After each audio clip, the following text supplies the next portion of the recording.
You're listening to Inside Commerce, a weekly ecom strategy, technology and CX focused podcast hosted by experienced digital consultants and re-platform specialists James Gedd and Paul Rogers. Get insights into ecom strategy of leading brands, hear from industry thought leaders and leading tech vendors with practical advice to help you improve your online CX. This episode is sponsored by WorldPay. Our topic today is quite a loose one, and it's going to be a really interesting discussion. It's about building scalable foundations for e-commerce brands. I've got a highly experienced e-com leader, Chris, who's currently director of e-commerce at Fanatics. I'll get Chris to properly introduce himself in a moment. Let me just set up what you're going to get from this episode. So Chris has worked with a lot of different brands, large brands, smaller brands, scaling up into large e-commerce brands. So he's got a lot of different experience about the operational, the commercial, the marketing challenges around this. And having worked in different types of businesses, you get those different pain points that you have to address and deal with as you grow, and different strategies. So we're looking at the hidden complexity of running e-commerce for global sports brands. That's our starting point. Then we're going to look at the journey from 5 million to 100 million, what challenge that brings and what breaks as e-commerce scales and how do you handle that? And then we're going to talk about e-commerce team management. How do you manage teams effectively? What are the things that people don't see behind the scenes? And what are some of the lessons learned from managing teams as you scale? And inevitably, there will be discussion of AI because it's not a podcast in 2026 without that coming into it. So Chris, warm welcome to the podcast. Thank you for having me. Yeah, really glad to have you on this. Really enjoyed doing the panel, being at Pulse View. It's a great event. You get a lot of e-com leaders like yourself there, and I had to shamelessly tap you up to come on the podcast. So, do you want to give people a bit of flavour? So, who you are, your background is, and also what work you're currently doing at Fanatics? Yeah, so I'm showing my age now, aren't I? But I've been working in e-com for nearly 20 years, which is quite scary. But I guess kind of found a little bit of a niche for myself the last 10 years working in these kind of fast growth e-commerce brands. All probably started when I joined a £5 million or sub £5 million startup with a leaky roof in Cheadle, called CurrentBody at the time. Big ambitions. We go through their first round of funding. Were there for 5 years, helped scale them from 1 to 20 international sites. Time I left there, they were just shy of 50 million. Gone from strength to strength. They've recently IPO'd. Went over to Castore, which, was a passion for mine. I love sport. So Castore had just signed numerous deals with sports things. So they were running their own kind of Castore sites. They wanted to internationalize those, but they also wanted to kind of take on these team deals. They just signed the likes of McLaren and Feyenoord coming through. So they needed someone who could kind of build a playbook, had history of scaling brands and the tech stack underneath. So I was there for 3.5 years. And then more recently, I've joined Fanatics, which huge. I mean, in terms of scale, they're huge. A lot of people might not know the Fanatics brand over here in the UK, but they run the e-com for the likes of Chelsea, PSG. We were talking before we went on air about the World Cup. We're running 6 of the federations at that World Cup, including England, France and Germany. So a busy weekend afoot as we prepare for those moments. So yeah, that's me. Fantastic. I'm going to do an interesting fact about you. Then you can give people a bit of flavour of this. You are a sub 3 hour marathon runner, which I know you love your sport, but that always blows my mind. As someone who used to do lots of marathons and never managed to get to sub 3, I totally respect how much effort goes into that. Do you want to tell people how did you get into running marathons that fast? There we go. When you said you were going to have an interesting facts about me, I didn't know which way you were going to go on that. Yeah. It's legal. Don't worry. Yeah, humble brag. No, I've become slightly addicted. I mean, there's worse addictions, isn't there, than running? But I think all of us have this. If we get into something and we're in ecom, we're typically data-led. So you then just start looking at how you can improve it. And I got a bit carried away, let's say. So I've just finished, the World Marathon Majors. The last one was Boston, where I did sub 3, which was an amazing experience, both from a personal perspective, but also, talking about sports France and how they executed that. It was an amazing, time, perfect weather conditions, and all in all, a great experience. Yeah, it is amazing. I take my hat off to you.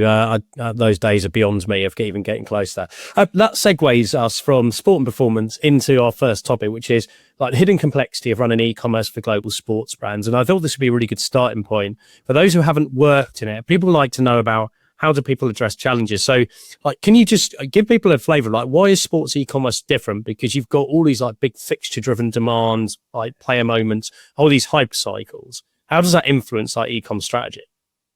Yeah, I kind of got into the dangerous kind of mindset that all ecom's pretty much the same. Like, you know, I'd entered beauty without any knowledge of beauty and got my head around the products, etc. But sport is my passion, and it's been a completely different beast.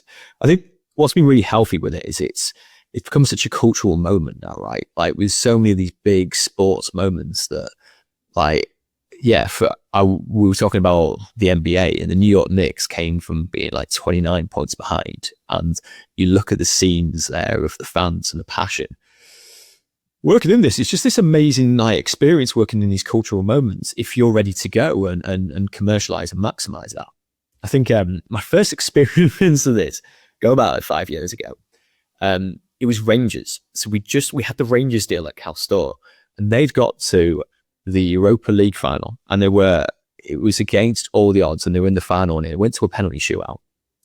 And what people don't understand probably about these moments is, for all the fans that were logged on and watching on TV, we were all there ready to go. We had like hundreds of products ready to go if Rangers won.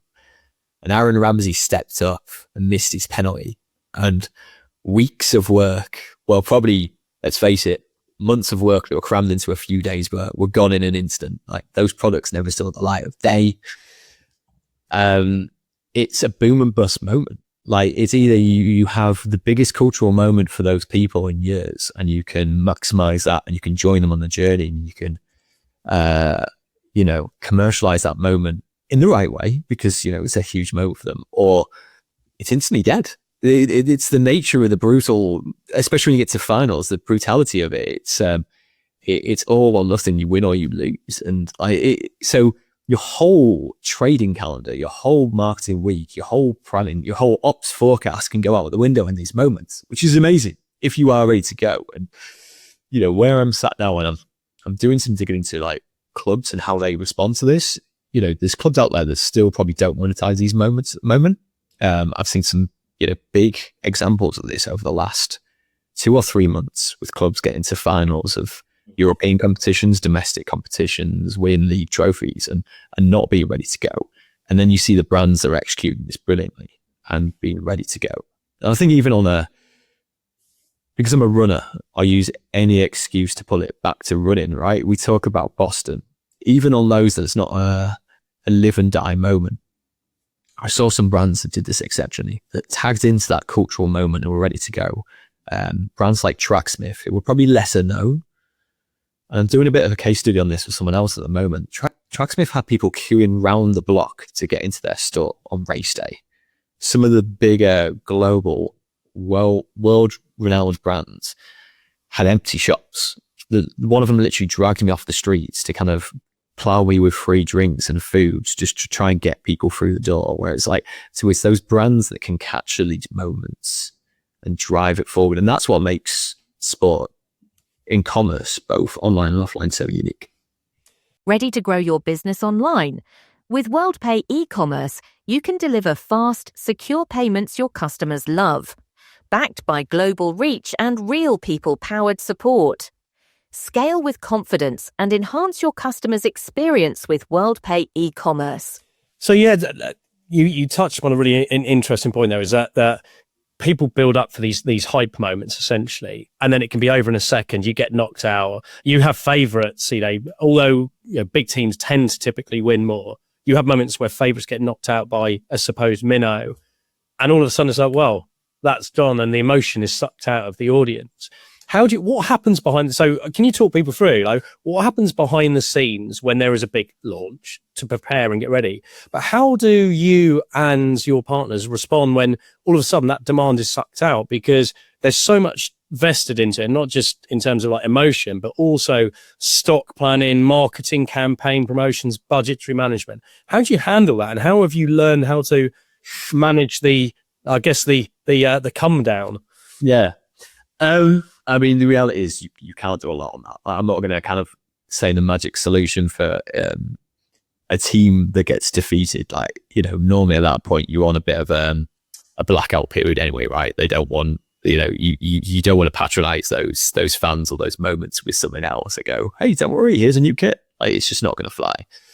But yeah, I mean, I think that's the whole thing at the moment going, you have to be ready to go in that moment. We pride ourselves in my last 2 roles about how fast we can turn this around and being ready to go, listening to the fans and knowing what's right for them as well. Like, what really do the fans want in those moments? They want to remember those moments. They want to be part of it. Like, what can we do that we can offer that no one else can? Whether that be, the obvious things. Like, if they're going to have a winner's print on the back of the shirt, let's make sure we offer it. If we know that they're going to go on stage wearing a t-shirt, let's make sure that t-shirt's available.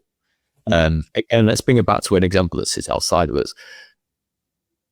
It's a sad world I'm in now. I can't switch off with these moments, but I saw one of the big, not even big, a federation qualify for the World Cup. It was a massive moment, and they were wearing a t-shirt that told their fans, we've made it, etc. on this t-shirt. So I went to their website and they weren't selling it. And it's like, those fans want to be part of that moment. So let's try and allow them to do that. Let's experience it. And then you go like, how far can you push this? And how good can we make this? Can we get goal nets, which we're looking at now, which is an amazing moment? Can we get, those unique aspects that you wouldn't be able to do? And that goes down to people who are superb in the industry, who have those connections. For my role in ecom, it's about making sure that we're ready to go. Like, we want to be the first in market. Like, how are we scheduled with that app push ready to go? Are we ready with our email that's ready to go? Is the site there? And is it representative of what they want? Like, are we just throwing up some CAD t-shirts that look a bit naff? Or are we making it look really cool? How fast can we get imagery from that game? How much can we capture that emotive moment and make them feel part of that journey and include them in it? So for me, it's just trying to bridge that gap as much as possible. But I think there's so many examples we can see out there, good and bad, that sit outside of my jurisdiction and seeing who we're doing well.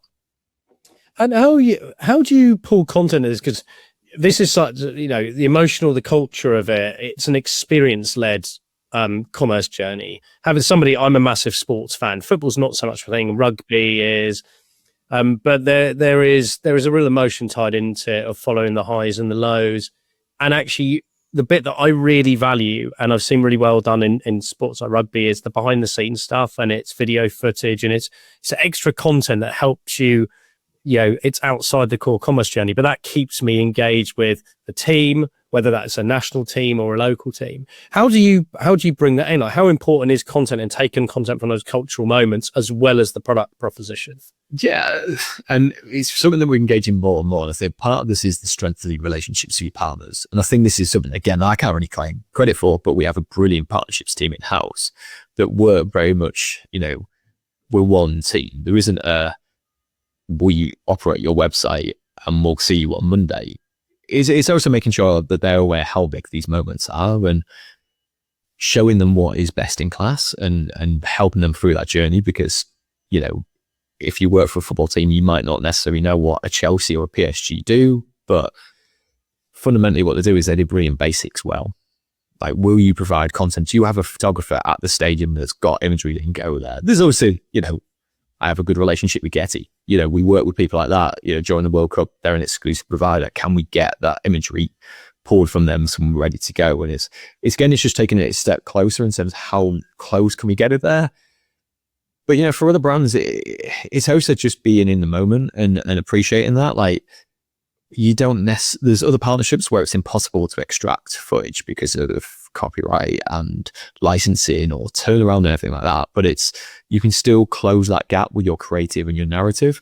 A wonderful teams going back to previous role that are willing to be part of that moment. And we work in sport. We don't get to work 9 to 5. Like, get your time back, but you might have to log on a weekend if something happens. It's unfortunately the nature of it. Like, I remember at Castore when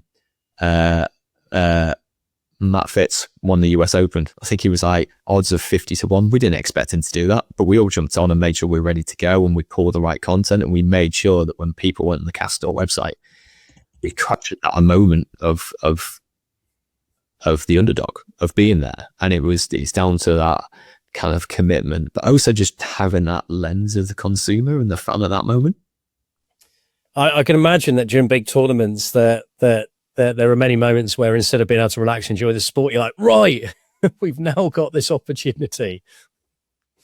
Yeah.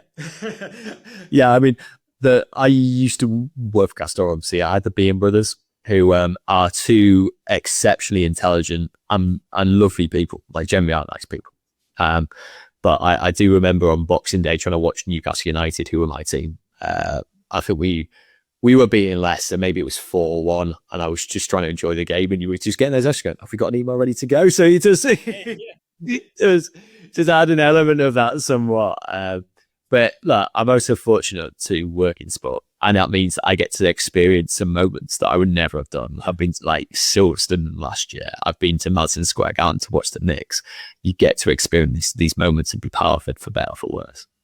Amazing. And that kind of leads me on to the next topic. So this is all about, the challenges of global sports and hyper growth brands. So we talked about the challenge of like managing cultural moments and the impact that has from an e-commerce planning point of view. Yeah. Now let's flip to your experience being in CurrentBody, coming in when it was still relatively small, 5 mil. It scaled rapidly, really impressive, like success story in that business. Spoke to Andrew many times about it. Really, yeah, it's amazing to see how well they've done. Yeah, and you are an integral part of that journey. So, but what we want to talk about is the hard parts of growth, because growth isn't perfect. So you see the sales numbers go up, brilliant, but behind the scenes, there's often chaos, there's technology challenges, things break, processes don't scale, and you know, cultural challenges, there's all sorts of things. So I want to dig into like what breaks when e-commerce scales and how do you react to it? So do you want to start to talk us through some of the unglamorous truths of what you've seen in fast growth?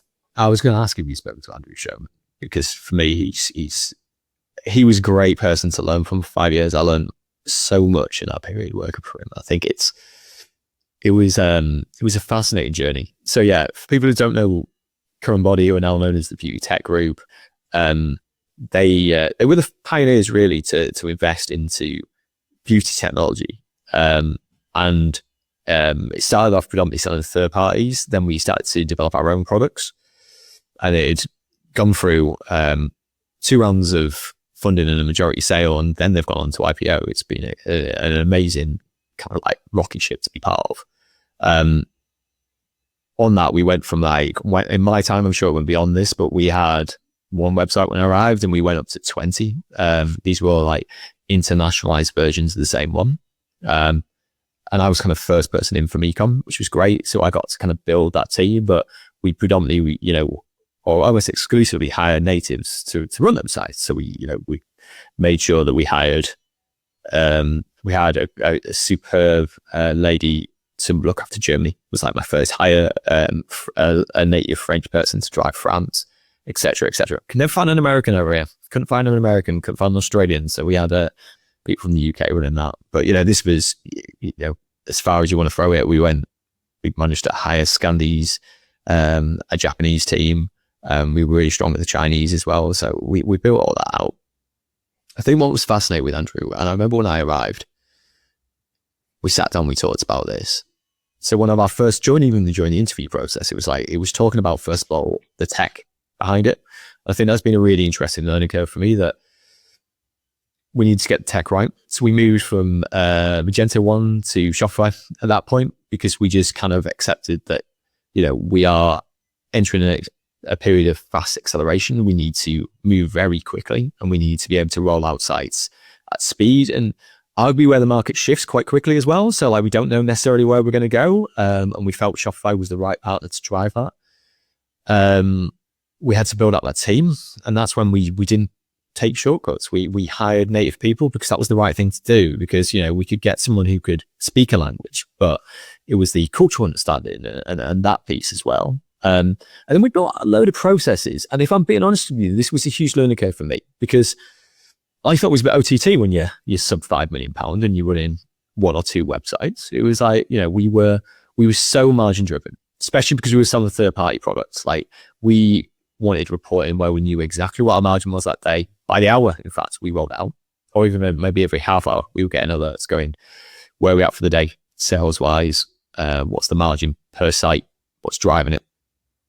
We would have, this level of understanding of our business that was not required for a £5 million business. But what I have learned, and especially when I've helped other brands, even outside of my day to day, and taught to them, is that if you don't have those rigors, those controls, those processes, whatever's working at £5 million gets exposed the further you go up.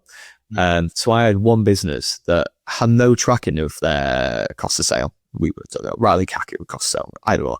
But, I was helping them out, and I kind of looked at them and I went like, how much are you spending? And they weren't sure, but they were like, that's fine. We're, it's our own product, high margin. And I looked into it and went, guys, this is blowing up. You've not got control. And what might be a 5-figure problem at £5 million as it goes through those rounds and grows, it was a massive thing that we had to course correct.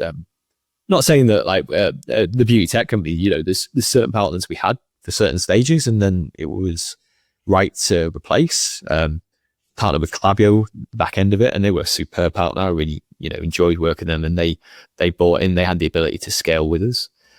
There was also that cultural bit as well. I think that was a big bit. Both managing upwards and downwards. I think both brands, both Castore and the beauty tech company, I had direct relationships with these owners and reported into them. And at that £5-10 million, they could be the heroes. They could be across everything. They could pour something out the bag. They could tap up a PR contact, and that was great.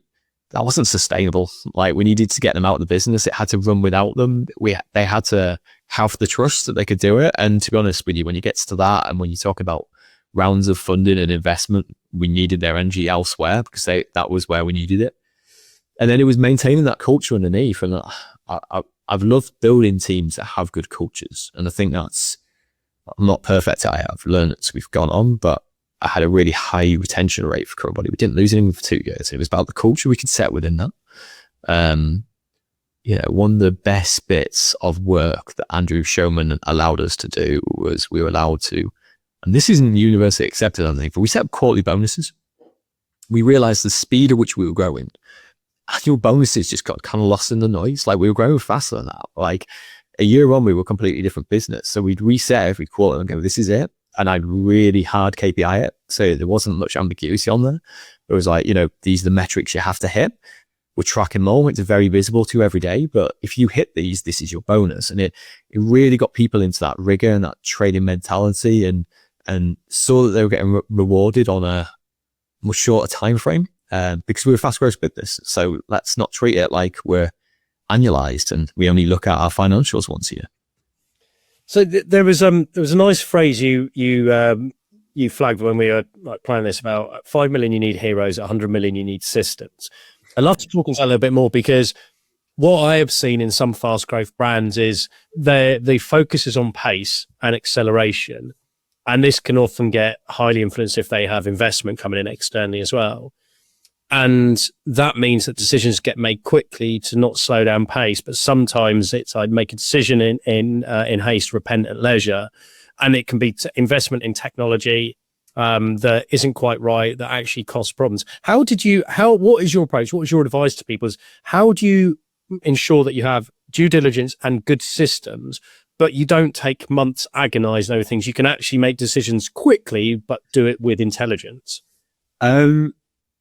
Yeah, there's a couple of aspects of that. I think one of it is data quality and rigor, and having that exposure. Like, fundamentally, you want to talk about sport that's different. It still boils down to the same set of metrics, really. Like, we are still looking at traffic conversion, AOV margin, and we got that, and the exposure, and making sure that we're all aware of it, and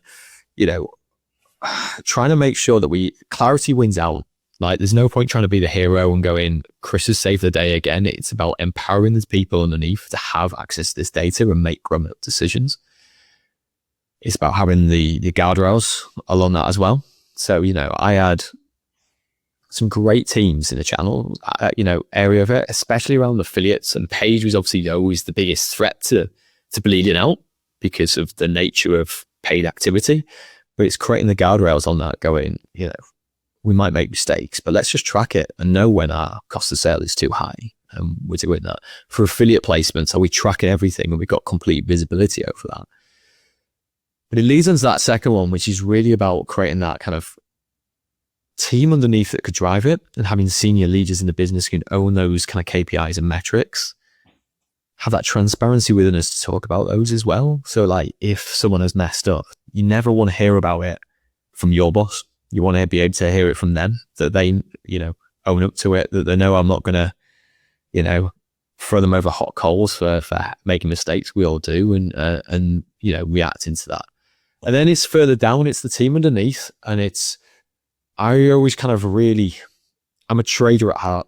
I like to be commercial. So it's creating those kind of brilliant basics. Do we have stand-ups at times during beauty? I mean, they probably hated me at the beauty tech company, but we had stand-ups every single day.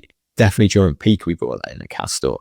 But we sit up and we talk about performance. So everyone knows the side of the business and what they're contributing. And also, it might be that their site's flying, but elsewhere across the portfolio, there might be someone down. So we need the support. And that's why I'm pushing for extra.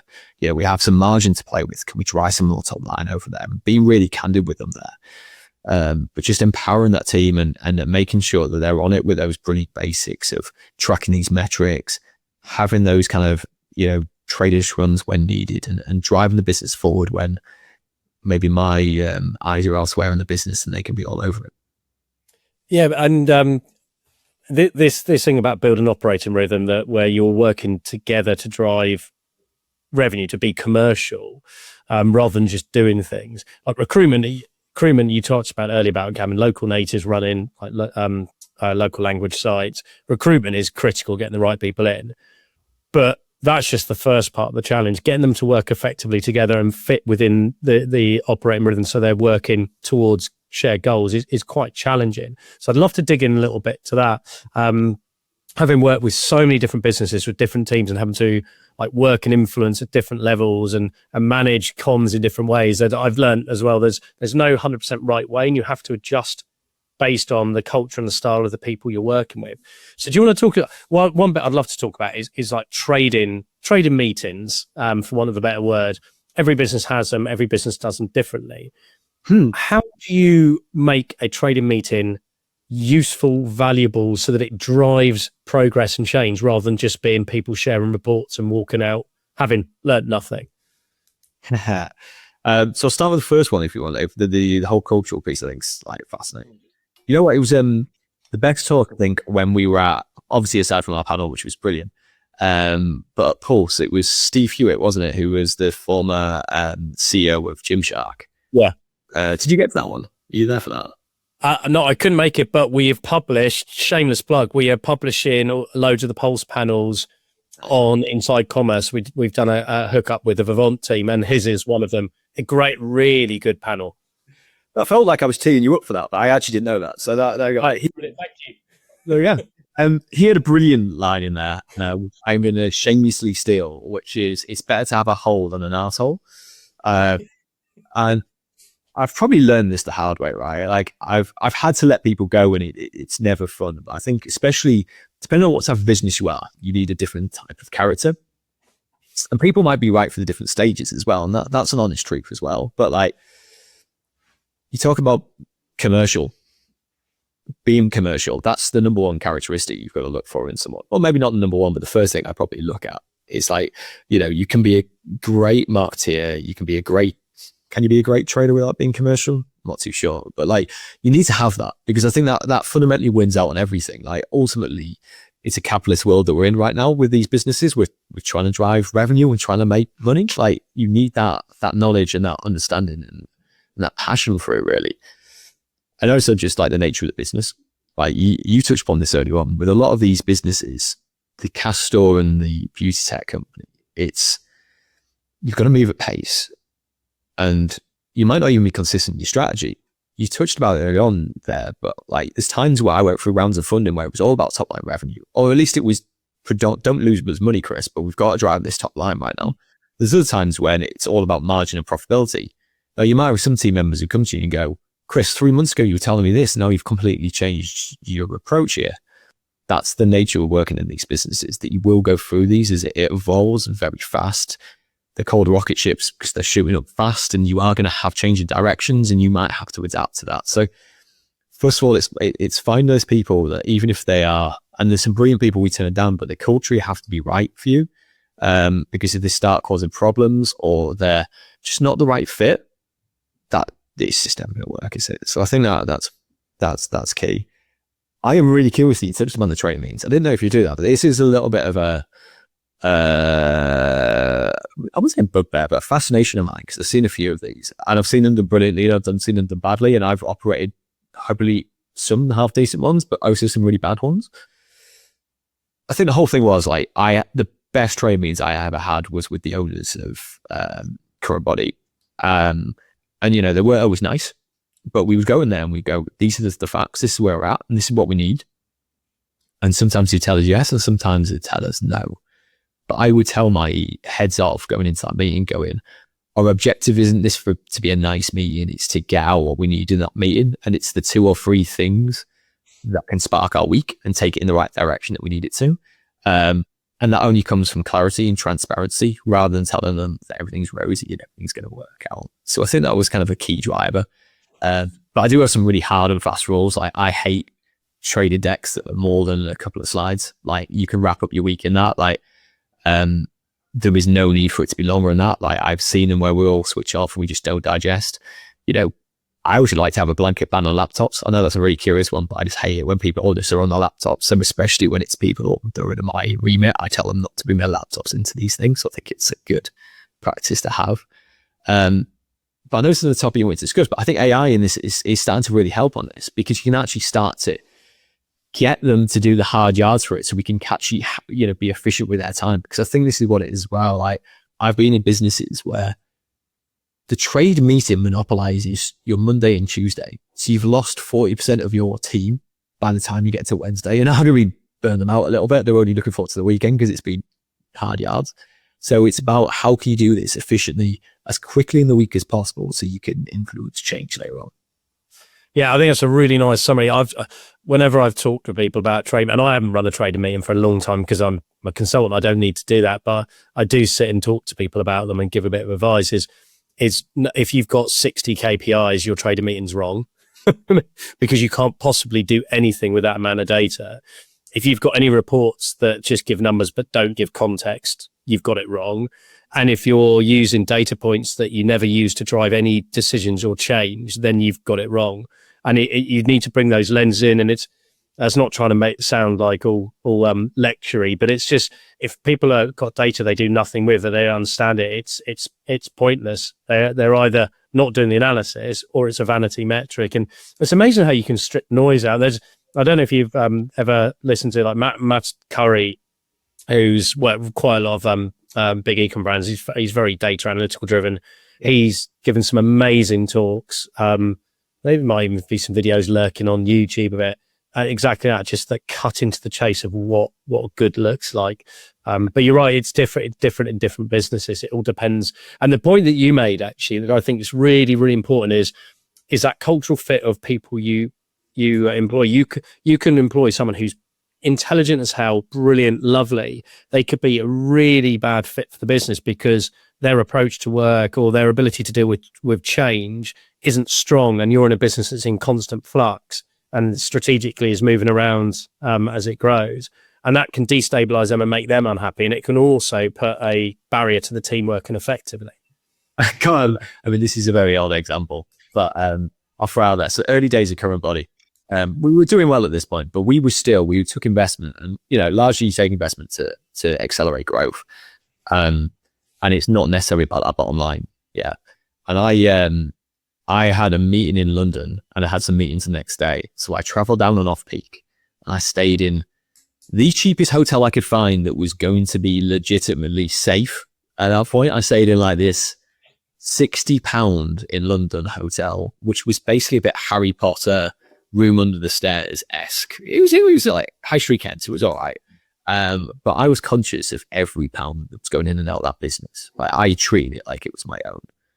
And someone came down for the meeting the next day and their expenses came through and they traveled down on peak. And they were a lovely person and they were trying to get to the meeting and they had come from a bigger business, but they had spent more in a train fare, over double what I'd spent on accommodation and travel. And it was like, there's just that lack of understanding and empathy going, we're a startup, we're growing this. And it wasn't that person. It's just culturally, it wasn't right because they didn't have a second thought. It wasn't done with malice, but it's finding that fit. Yeah, and I think it's really difficult when you're in an e-commerce management leadership position where you have to make these decisions, either on to not recruit somebody who really wants a job, or to get rid of somebody who it's going to upset and it's going to have an impact on their life. And it's not a nice position to be in, but it has to be done because at the end of the day, you are responsible for delivering against the like board or the owner's requirements, and that is part of your responsibility. Yeah, it's a tough. I think it's a really tough skill to get used to doing, and to be able to do it with taking the emotion out of it. Because if you're a nice person, you do care when you're doing it. Yeah, no. I mean, and it never gets easy. I don't make those decisions. I work with brands where I'm providing advice and guidance on team structures, and they're asking me to help in recruitment processes. And I always hate it when I interview people and have to say to the client, I don't think they're strong enough or they're the right fit. And this is why. I never like saying that. I'll never get used to it. But one last point I want to come back to, because you mentioned about AI is there to help you be more effective and more efficient. I'd love to go through that. You've worked in lots of different businesses. Where do you see AI? How are you using AI to help you and your team work smarter, faster, more efficiently? Yeah, curious one. Like I said, you can't really go on a podcast without saying this. So whatever I say now, in 6 months' time, it'll be horrendously out of date. But hopefully something that might I can't take credit for this actually. This came from my VP and he was a big advocate for this. But I think it's what stand the test of time, which is changing so much, right? Like, this is the whole thing at the moment. Whatever I say that we are doing might just seem like just outdated or a basic thing in that time. But the cultural aspect, he's been really good in terms of allowing us all to have access to these tools and the paid for versions of it. And like 2 or 3 different versions of AI tools we've got. And then actually we challenge the team and go, look, go away and do something with this. Like, we're not going to pay you to go on a course. Like, people have asked for that, but there's no point. Like, I've done some of the qualifications, which were great at the time, but they get quickly outdated. You learn by doing, and you learn by knowing where this fits into your real world scenario. And like I said, we were incentivizing people each month to come up with the best uses of this. What we're really seeing from it at the moment is, I think we're seeing a lot of the heavy lifting and the kind of laborious labor intensive pieces done. It's like the best user cases we're getting at the moment are really boring for a lot of people. You know what I mean? But yeah, prime example, and this is one that I did. So I managed to, it was relatively easy. I got the shopping feed. I used to build feeds. I'm a little obsessed about feeds, and I built a dashboard that would take our shopping feed and it would analyze our product descriptions for every site. And the issue was we have thousands of products. Like, you go into Fanatics and there's tens of thousands of products that are merchandised all over the site, and it looks at the copy and it buckets the copy up and it says, these ones are absolutely fine. This one has a product description that is identical to something else on the site, and it buckets them in terms of priority order. This one, there's blank descriptions. And this one is perceived as weak, either the terminology used on there or the length of that description. And what we can do then is we can pass that onto the product team. Now, it takes some, and I would say I was perfect at this, but management of that team, that we're not trying to mark the homework, but what we are trying to do is build a tool that's really easy. So if someone more higher up than myself goes to that team and says, the product descriptions are really poor on this site, and they're like, where do I start? It gives them guidance. And actually, it gamifies it. It scores it. So like, they know what the score is based on that. And if they take the first bucket of products that all have the same product description and they create unique descriptions for each one of those, it will then improve their score, and it gives them something tangible that they can provide back. So that's a very selfish one that I've done there. But that's what we're seeing across the board. we're seeing there's a lot of AI sloth right now. I think that's a highly used term, but give skilled people access to these things and they can create some amazing work, whether it's imagery, whether it's descriptions, whether it's all sorts. And it's also bridging that gap in terms of analysis. So what we're doing is, rather than, I don't see AI necessarily as a replacement for resource at the moment. And I think that's a popular one at the moment. We're seeing teams become leaner. But what it is doing is it's allowing those people to go, rather than doing a trade report, I get every morning an analysis of all 40 odd sites of mine and highlights me to the problem straight away, rather than exporting it to Excel and analyzing it. It's ready for me to go. If I am right in a trade report, it puts 80% of that in play for me, so I can pick it up and then drive it from that moment on. So that's where it's making good people better. And we're creating some really boring but useful stuff under the hood as well. And how do you approach the governance bit of it? Because one of the areas I think not enough people have conversations about is AI obviously consumes data, how the algorithm works, where that data gets processed, gets stored, can have potential impact, depending on what type of data you're putting out of GDPR, for example. And then there's the vetting of the use of it and the quality of what's coming out. How do you approach that to make sure when tools are being used, you don't stifle innovation because people can test and validate, but then also that you have some control so they're not doing crazy things with your commercially sensitive data? No, that's true. And I won't blag my way through the first one on terms of good, but what we have done is we've created, we've created licenses for this that sit in its own ecosystem. I might slightly butcher the terminology, but so it all sits within our Claude version that we have. So data goes into there. So there is some governance in there from much more cleverer tech people than myself that make sure there's a little bit of restriction on there, that it's not going to public versions of ChatGPT, etc. The usage of it in output is the interesting one. And I think that's the one where I love it for data analysis, but it still does slightly scare me in terms of I feel like ChatGPT and Claude at the moment have a knack of trying to be that people pleaser with the data. So if it has a gap in your knowledge, it doesn't go, I've got into the prompt to go in, if you're not 90% confident of completing this instruction, ask me for clarification, because it tries to fill in those gaps and makes them at times very dangerous assumptions. For example, it had referred back to when I was doing a daily trade analysis, it referred back to previous days because it was trying to work out why a certain site had done so well, when it was completely wrong. So if I just taken that and regurgitated, it would be incorrect. And it's also shit in, shit out, right? That's still unfortunately true, that it all depends on the data you're putting in there in the first instance, because Claude can only work with what it's got, or ChatGPT, or whatever tool you're using. And I still think that's a huge part of going, you still need to have that rigor of, is this data correct before I ask it to do anything with it? Because it can make some very dangerous assumptions, because it is still trying to please you essentially at this point. Yeah, I was having a conversation with Jim Tatzel, one of the founders at Studio Rotate, about this, and because agencies are looking more and more about how they use AI to speed up automation, task completion, how they can do low-level coding to speed that up, so engineers can focus more on the value add, the human oversight and strategy bit. And I think that's it. This is the common denominator right now, is these models need context, and they take context from their corpus of information. If the information is biased or skewed or inaccurate in any way, the conclusions they draw will have inefficiency in them, and you need a human expert to be able to scrutinize and make sure that doesn't creep in. I've seen this even using Sidekick on Shopify and asking it help with doing things, and it will say, "Oh, well, you just need to go in and change this in this data field," and then you tell it that data field doesn't exist, and it says, "Oh yes, you're right." So it's and all this scaremongering that AI will replace people, you won't need anyone, you'll just have it all running your business. It's just nonsense. You need smart people who understand what the outputs are and whether they're right or not.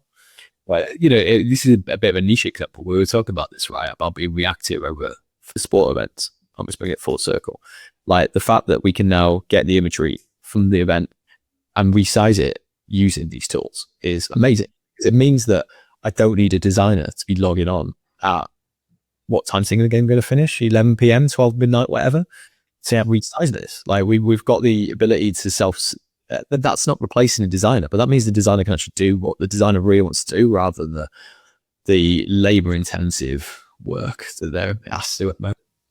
Yeah, I love that. And that's exactly how it should be, is take away the tedious tasks that people don't really enjoy, where they sit and go, I've got to spend 4 hours trying to do batch recrops and resizes of 280 product images. It's like, no, get them to come up with amazing designs for new like landing pages, campaigns, or to improve current content sections to make it a stronger UX. Exactly. Chris, look, I've really enjoyed chatting. I could carry on asking you loads and loads of questions, but I appreciate you have a day job to do. So look, thanks so much for coming on the podcast. Loved it, James. Thank you very much for having me. And thanks everyone for listening. And do reach out, anyone who wants to reach out, have conversations, connect with Chris on LinkedIn. Great person to know in the industry. You're listening to the Inside Commerce podcast, hosted by experienced consultants James Gerd and Paul Rogers. Inside Commerce is your fast track to digital knowledge, featuring interviews with leading e-commerce retailers, industry thought leaders, and the C-suite of key tech companies to explore the latest in digital strategy, customer experience, and tech. Discover what the latest trends really mean and get practical advice based on experience to help fine-tune your e-com strategy and tech stack. Follow us on LinkedIn and reach out to James or Paul if you'd like to discuss an e-commerce project. We hope you enjoy the latest episode.